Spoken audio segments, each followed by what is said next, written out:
మీరందరూ కూడా ముందుకొచ్చి ప్రతి ఒక్కరూ చెట్లు పెట్టాలి. పెడతారా? మీ వల్ల రాష్ట్రంలో ఉండే అందరికీ వినపడాలి. గట్టిగా చెప్పండి, చెట్లు పెడతారా లేదా?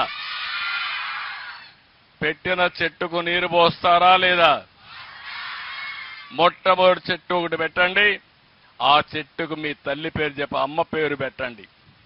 అమ్మ పేరు ఎందుకంటే కన్న తల్లి మనకు జన్మనిచ్చింది.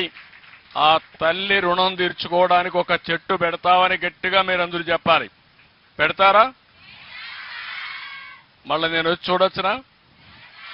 నేను పవన్ కళ్యాణ్ గారు ఎక్కడొచ్చినా అడుగుతాం, ఎక్కడ చెట్టు పెట్టారో చూపించమని. ఆ చెట్టు పేరు ఏంటి అని అడుగుతాం. అప్పుడు ఏ పేరు చెప్పాలి మీరు? మీ అమ్మ పేరు చెప్తారు కదా. ఇంత మునుపు పాలకులు మరిగా మీ తండ్రి తాత ఇచ్చిన పట్టాదారు పాస్